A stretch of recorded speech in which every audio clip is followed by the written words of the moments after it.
Abramos nossas Bíblias na Epístola de Paulo a Tito, no capítulo 1. Nós leremos a saudação de Paulo a Tito, versos 1 ao verso 4, porém, focaremos nossa atenção no verso 1. A palavra de Deus diz, Tito, capítulo 1, verso 1. Paulo, servo de Deus e apóstolo de Jesus Cristo, para promover a fé dos eleitos de Deus e o pleno conhecimento da verdade segundo a piedade. Escrevo na esperança da vida eterna, que o Deus que não pode mentir, prometeu antes dos tempos eternos e no momento oportuno manifestou a sua palavra mediante a pregação que me foi confiada por ordem de Deus, no nosso Salvador.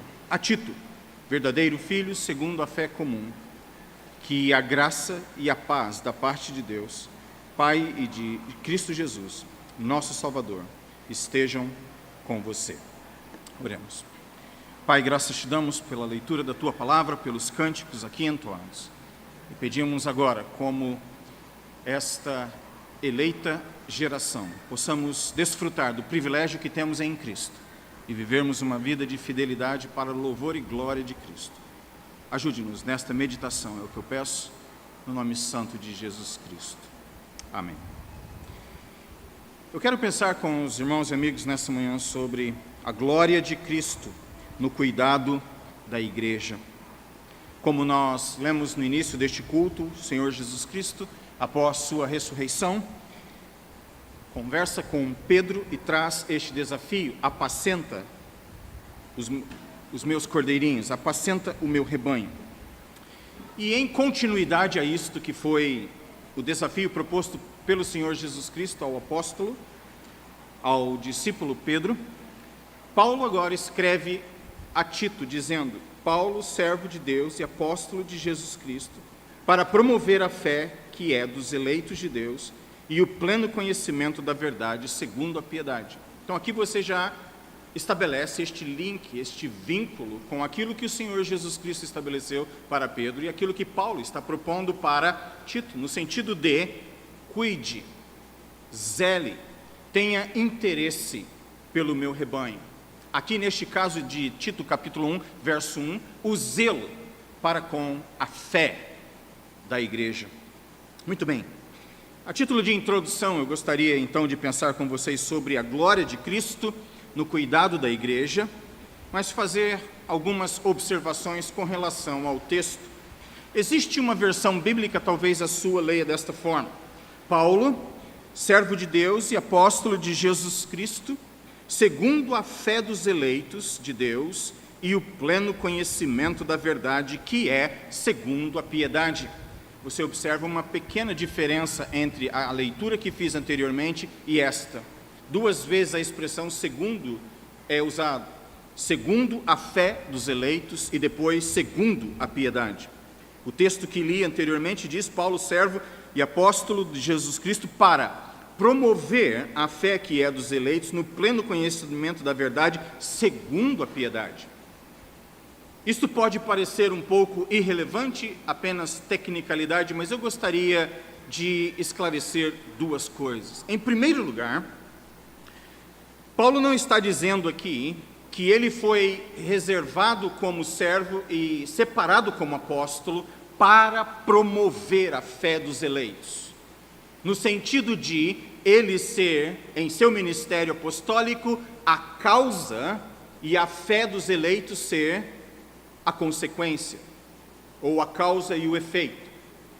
Também, o que não está aqui sendo dito, se você for para a primeira versão lida, Paulo, servo e apóstolo de Jesus Cristo, segundo a fé dos eleitos e de Deus, e o pleno conhecimento da verdade, que é segundo a piedade. Aqui eu gostaria de esclarecer um segundo ponto. Assim como Paulo, em seu ministério, não é responsável por gerar a fé dos eleitos, assim também a piedade dos cristãos não gera a fé dos eleitos e nem o conhecimento pleno da verdade.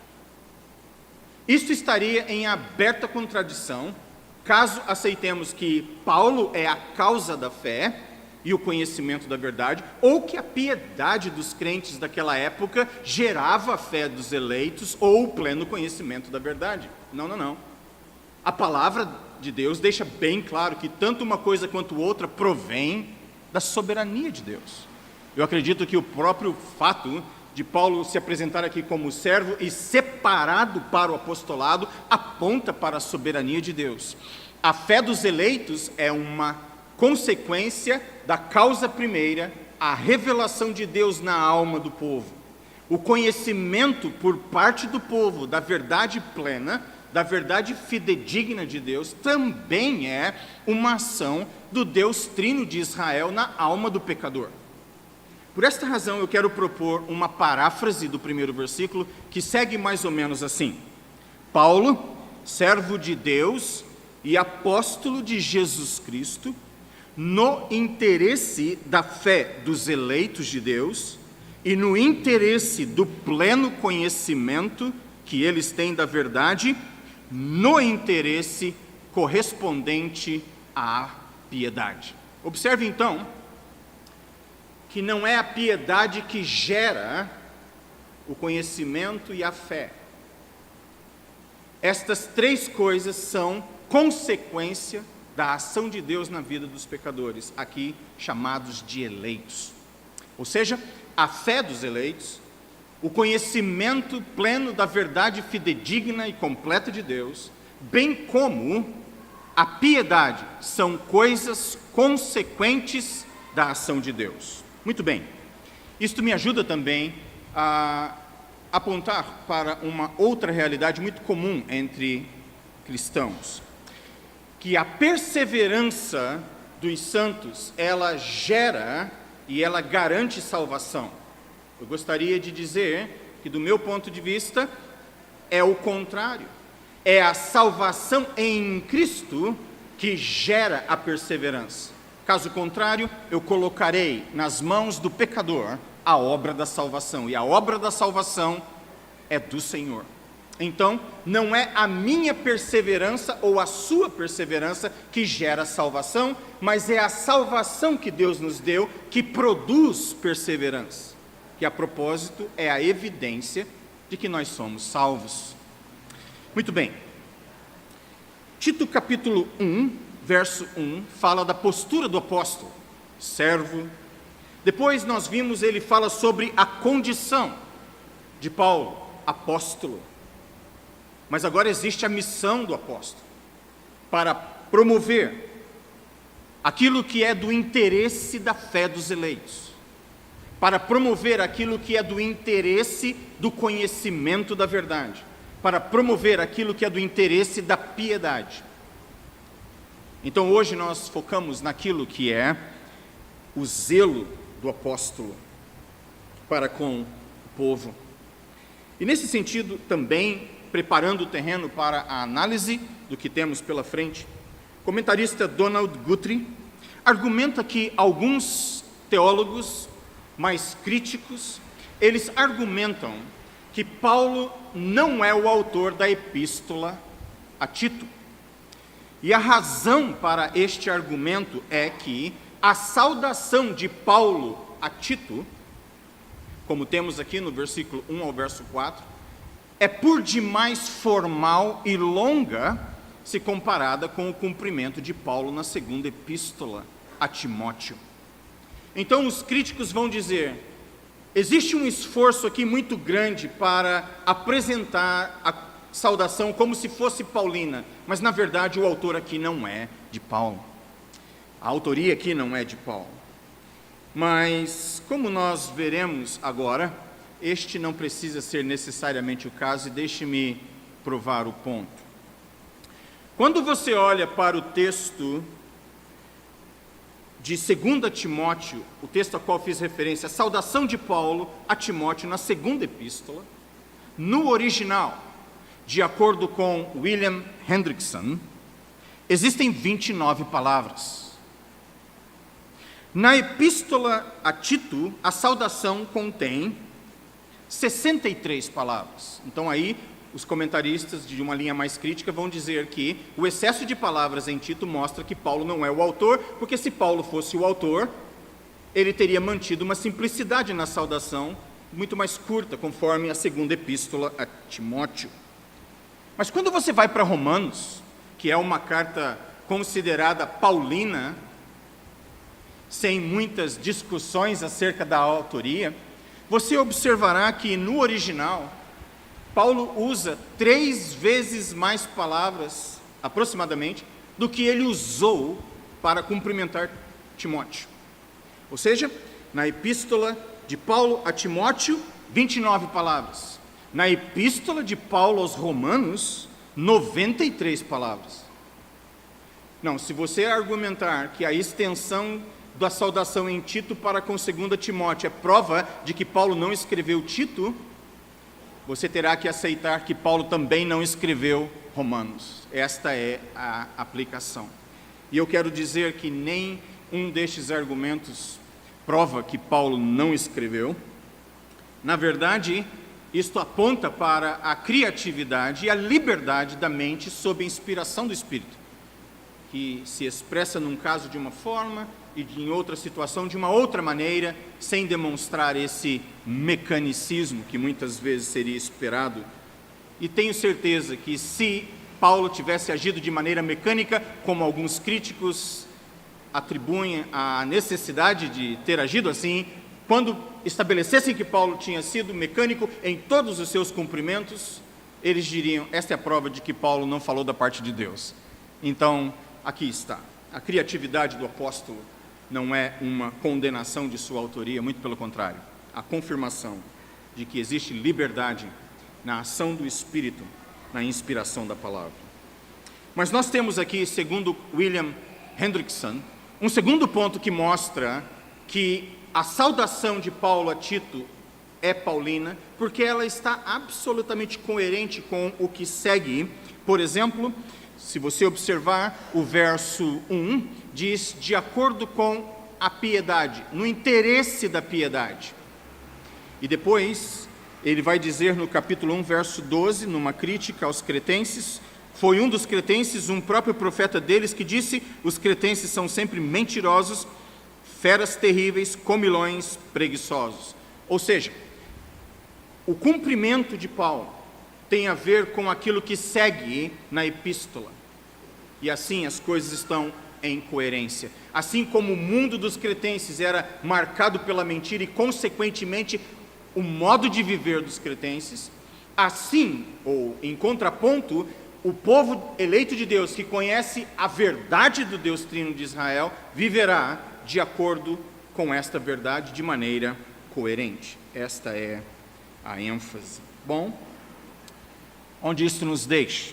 Em primeiro lugar, trazendo a aplicação de Tito capítulo 1, verso 1 para as nossas vidas, para promover a fé dos eleitos de Deus e o pleno conhecimento da verdade segundo a piedade, eu quero propor o seguinte em primeiro lugar: que esta passagem aponta para o zelo pela fé dos eleitos. E isto deve ser um motivo de grande alegria e não de perplexidade. Existem pessoas que, ao ler a palavra eleitos na Bíblia, eles ficam inseguros, temerosos. Ora, nós acabamos de cantar o quê? Ó, escolhida geração. Se usarmos o termo eleitos de Deus, e isto for algo constrangedor para a alma, nós não podemos cantar o que cantamos, sem o constrangimento de alma também, porque uma coisa é decorrente da outra. O hino canta desta convicção, esta geração que foi escolhida, que foi eleita para um fim específico. Então, em primeiro lugar, o apóstolo diz que ele foi separado para este ministério, para o cuidado, para o zelo da fé da igreja. Abra sua Bíblia comigo em 2 Pedro, na segunda epístola de Pedro, o verso 1, do capítulo 1. Simão Pedro, servo e apóstolo de Jesus Cristo, aos que conosco obtiveram fé igualmente preciosa na justiça do nosso Deus e Salvador, Jesus Cristo. Jesus Cristo disse para Pedro: apacente o meu rebanho, cuide dos meus cordeirinhos. Aqui Pedro está dizendo, depois de tanto tempo, a fé de vocês, o relacionamento de vocês com o Supremo Pastor é algo precioso demais. Por isso que Paulo está escrevendo a Tito: para a preservação, segundo o interesse que eu tenho e que Deus tem pela fé de vocês, que é algo extraordinário. Por quê? É a fé dos eleitos de Deus. Esta fé é preciosa. Abra sua Bíblia comigo numa epístola raramente lida em nossos cultos. Epístola de Judas, verso 3. Amados, quando eu me empenhava para escrever-lhes a respeito da salvação que temos em comum, senti que era necessário corresponder-me com vocês para exortá-los a lutar pela fé que uma vez por todas foi entregue aos santos. Eu tenho a responsabilidade de zelar por aquilo que eu recebi, sem dúvida alguma, mas observe o que Judas está escrevendo: a fé que um dia foi totalmente, completamente, perfeitamente entregue aos santos. Esta fé é preciosa. Mas ainda em Judas, no verso 20, a palavra de Deus diz: mas vocês, meus amados, edificando-se na fé santíssima que vocês têm, orando no Espírito Santo. O ponto aqui sendo este, que a fé que eles têm em Cristo é algo santíssimo, especialíssimo, separado para a glória de Deus. Então aqui primeiro Paulo fala sobre o zelo pela fé dos eleitos. Em segundo lugar, Paulo fala sobre o zelo pela verdade dos eleitos. Observe que a fé que os eleitos têm foi um dom de Deus. A verdade aqui não é algo que emana, é construído por eles, mas é algo que foi apreendido, que foi absorvido pela revelação divina em Cristo Jesus. Então, quando eu uso o zelo pela verdade dos eleitos, eu não estou dizendo que esta é a verdade que os eleitos geraram, mas a verdade que Deus gerou nos eleitos. Assim como a fé que eles têm foi um produto da graça na alma do pecador. Então aqui o zelo pela verdade dos eleitos e a verdade divina, que é conhecida aqui de maneira completa. Não somente é o pleno conhecimento da verdade, mas a construção aqui no original poderia dizer o pleno conhecimento da verdade plena. O conhecimento total da verdade completa.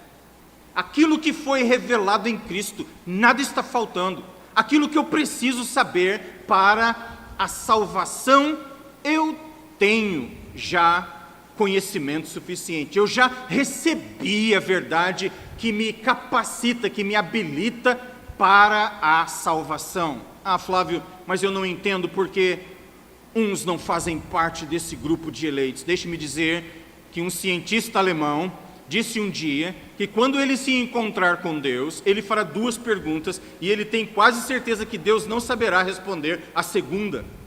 A primeira pergunta é, e esse é um alemão físico, um fisicista, ele disse: eu perguntarei para Deus o porquê da gravidade. E eu tenho a impressão que Deus saberá explicar o porquê. Mas eu tenho a impressão que Deus não saberá explicar para mim um mistério que os cientistas até hoje estão tentando entender, a saber, turbulência. Farei referência a isso hoje à noite. Cientistas ainda ficam perplexos diante do fenômeno turbulência.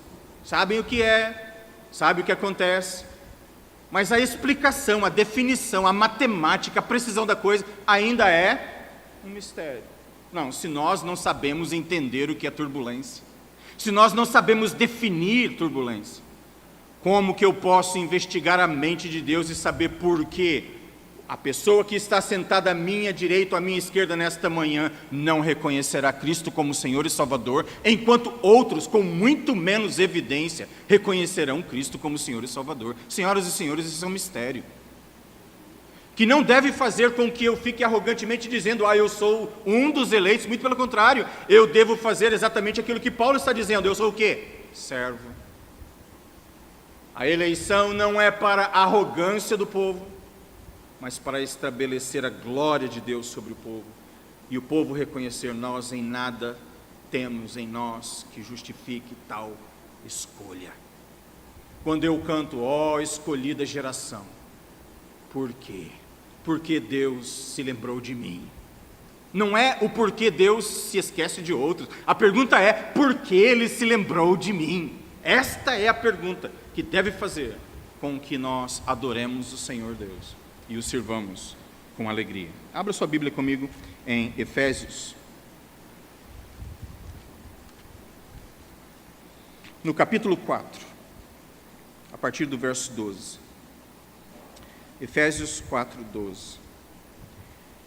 Com vistas ao aperfeiçoamento dos santos para o desempenho do seu serviço para a edificação do corpo de Cristo, até que todos cheguemos à unidade da fé e do pleno conhecimento do Filho de Deus, ao estado de pessoa madura, à medida da estatura da plenitude de Cristo, para que não mais sejamos como crianças, arrastadas pelas ondas e levados de um a outro para outro lado, por qualquer vento de doutrina, pela artimanha das pessoas, pela astúcia com que induzem ao erro, mas, seguindo a verdade em amor, cresçamos em tudo naquele que é a cabeça, Cristo, de quem todo o corpo bem ajustado e consolidado pelo auxílio de todas as juntas, segundo a justa cooperação de cada parte, efetua a seu próprio crescimento para a edificação de si mesmo em amor, para o pleno conhecimento da verdade em Cristo. O zelo pela fé dos eleitos, o zelo pela verdade dos eleitos. E por fim, o zelo pela piedade dos eleitos. E aqui eu chamo sua atenção mais uma vez para Tito. Paulo, servo de Deus e apóstolo do Senhor Jesus Cristo, para promover a fé que é dos eleitos de Deus e o pleno conhecimento da verdade segundo a piedade, de acordo com a piedade, no interesse da piedade. Porque como é possível que eu aceite o fato de ser eleito, conhecer a verdade e viver uma vida incoerente com isso? Não é possível. Por isso que Paulo está dizendo que a piedade é algo também importante em seu ministério apostólico. O zelo pela piedade dos eleitos, a coerência divina que gera piedade espiritual. Deus nos elegeu, eu tenho certeza disto. Ele nos escolheu. O porquê Ele me escolheu, eu não sei. Ele um dia se lembrou em sua misericórdia de mim. Eu em gratidão o adoro, eu o obedeço, eu o amo cada vez mais. E oro para que Deus me ajude a amá-lo e a obedecê-lo cada vez mais e cada vez melhor. Isso é a gratidão da minha alma por um dia Ele ter se lembrado de mim. Por um dia em Cristo ter revelado a verdade dEle nessa alma imerecedora da graça e da misericórdia. Mas Ele o fez e por isso eu sou grato. E por esta razão, a minha vida vive em coerência com aquilo que Deus estabeleceu em Cristo. É necessário que exista piedade. A palavra no original também pode ser traduzida como reverência. O temor diante de Deus, que nos leva à prática da piedade. Abra sua Bíblia comigo em 2 Timóteo, só volte algumas páginas, ou uma página, de onde você está em Tito. 2 Timóteo, no capítulo 2, verso 25. Disciplinando com mansidão os que se opõem a ele, na expectativa de que Deus lhes conceda não só o arrependimento para conhecerem a verdade, mas também o retorno à sensatez, a fim de que se livrem dos laços do diabo, que os prendeu para fazerem o que ele quer. o zelo pela piedade. E se você for em 2 a Timóteo também, no capítulo 3, verso 1, mas você precisa saber disso, nos últimos dias sobrevirão tempos difíceis, pois os seres humanos serão egoístas, avarentos, orgulhosos, arrogantes, blasfemadores, desobedientes aos pais, ingratos, ímpios, sem afeição natural, implacáveis, caluniadores, sem domínio de si, cruéis, inimigos do bem, traidores, atrevidos, convencidos, mais amigos dos prazeres do que amigos de Deus, tendo forma de piedade, mas negando o poder dela. Fique longe também destes, pois entre estes se encontram os que se infiltram nas casas e conseguem cativar mulheres tolas, sobrecarregadas de pecados, que são levadas por todo tipo de desejos, que estão sempre aprendendo e nunca conseguem chegar ao pleno conhecimento da verdade. E do mesmo modo que James e Jambres resistiram a Moisés, também esses resistem à verdade, são homens que têm a mente totalmente corrompida, reprovados quanto à fé, mas esses não irão longe, porque a insensatez deles ficará evidente a todos, como também aconteceu com a insensatez de Janes e Jambres. Ponto é este: o conhecimento da verdade leva à prática correta.